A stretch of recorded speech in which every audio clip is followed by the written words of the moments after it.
because if you don't execute these two traits, you end up thinking that, oh, life is unfair, oh, things are never gonna get better, oh, why is it happening to me, oh, too many ohs.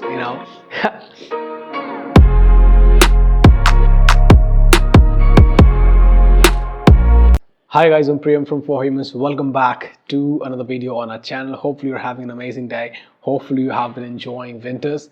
I personally, unfortunately, have been through a lot of coughs and colds this winter, which I didn't enjoy.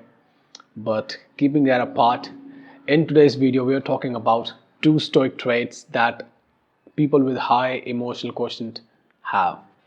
And recently I got inspired to make this video because recently one of my friend's uncle died and his whole family has been in deep sorrow. They have been nobody actually wants to lose people they love, so they have been in deep sorrow, and their emotions have been shattered all over the place.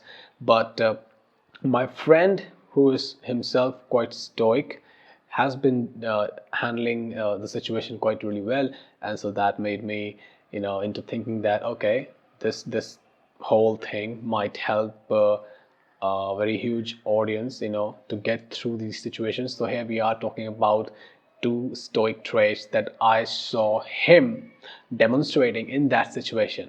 So first trait that I saw my friend demonstrating there was that, in spite of his whole family being in tears and everything being scattered around him, he was quite calm and composed, and he was making decisions. He was doing things that needs to be done. He was there standing with a rational mind and taking rational actions that had to be taken at that very moment.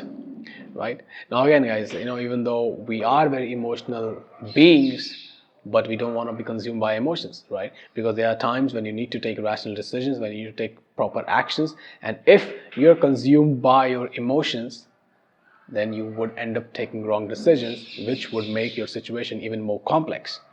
I have been into certain situations myself, where I had to take very tough decisions, and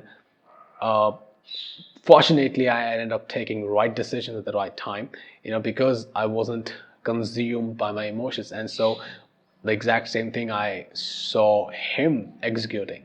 Second trait that I saw, that we were we were talking about this at evening, because he ended up sharing it with us that this thing had happened. And then one of my other friend ended up saying a phrase that this too shall pass, this too will pass.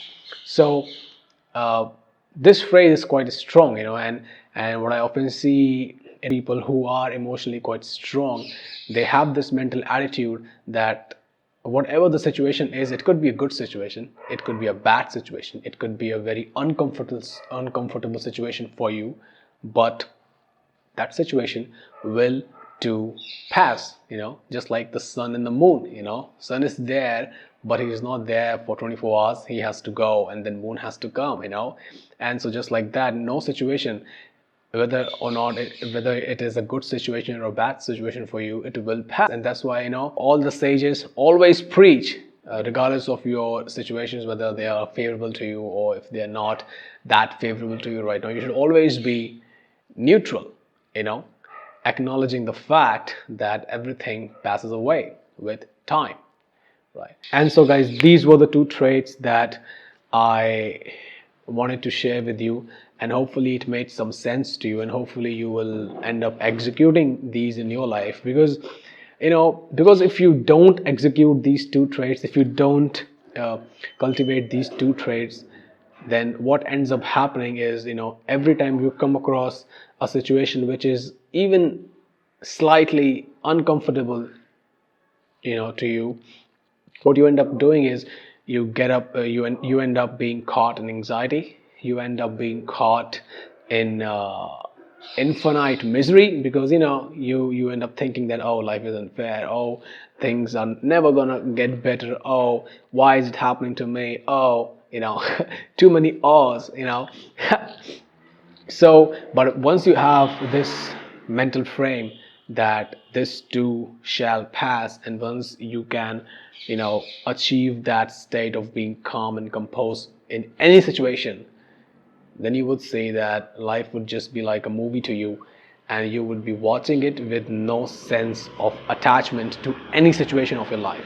And that in itself liberates an individual from most of the mental issues in their life, right? So hopefully guys, this video was helpful to you. If it was, let me know in the comments below, what stoic traits do you practice in your life.